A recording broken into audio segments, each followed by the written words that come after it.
Hi guys, my name's Moksh and I'm a robotics engineer here at SCW Eurodrive.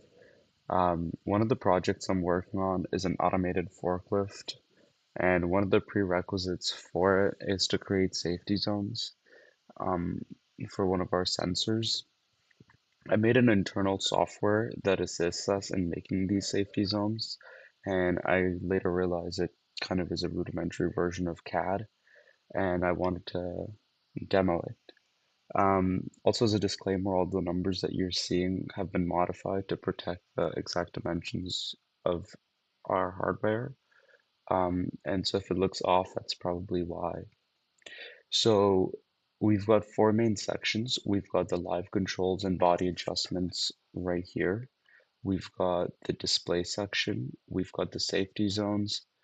We also have a safety editor with display controls, and then we've got the entire actual display.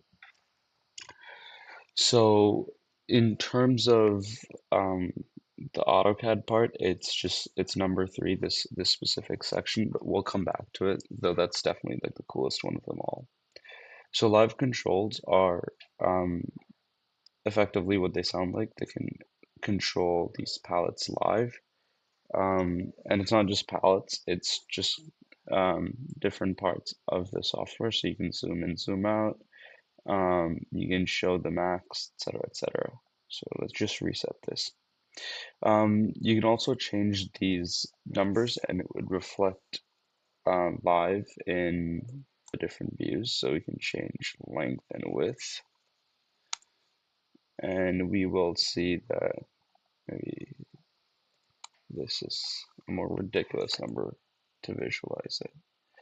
Um, so yeah, we can see that the forklift has changed effectively real time.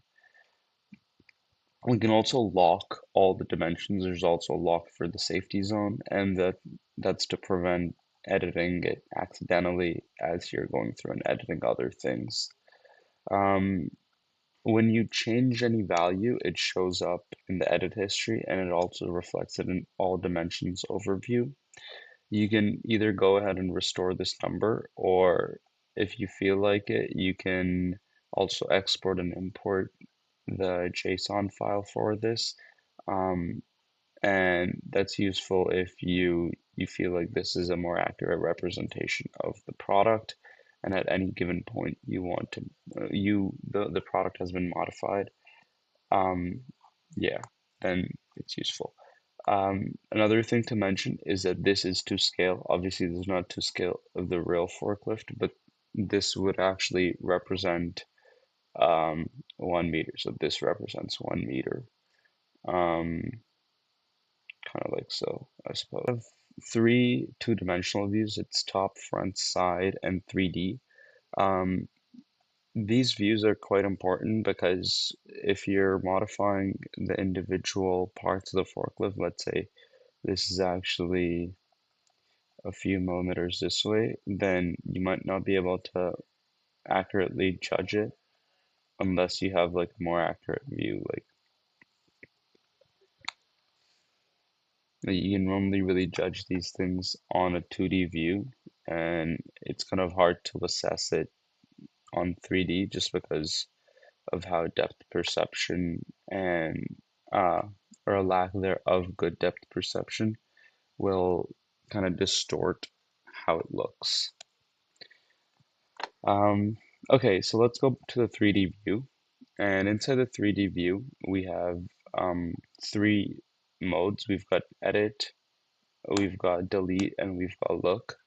Look is the default view, and you would just use it to look around. You can also press Alt to move faster, and you press E to cycle through the modes. Then you can press Escape to exit this 3D view, and you just click on it if you want to view the 3D view. You'll know that you're on the 3D view when you see the crosshair in the center of the screen. There are also these pre-programmed zones, or you can add a certain zone.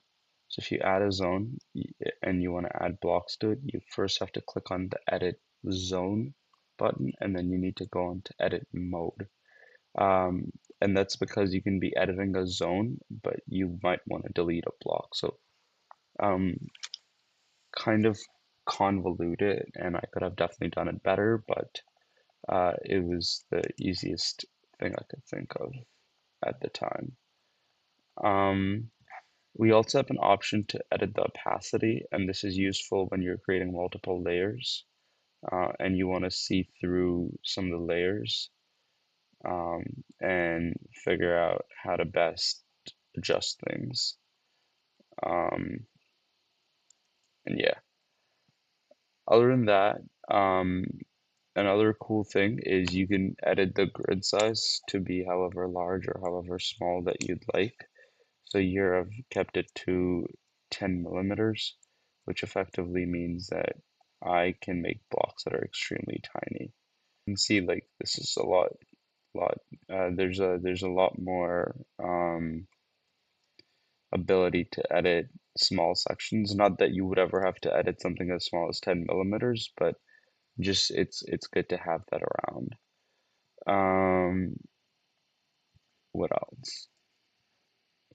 You can also delete these if you felt like you didn't like some of these zones, so you can effectively delete most of them or all of them. There's also show all zones, but this would probably fry my computer, so I'm not gonna do that. Um, and yeah, that's it. Reach out to me if you guys have any questions, and I'm happy to help.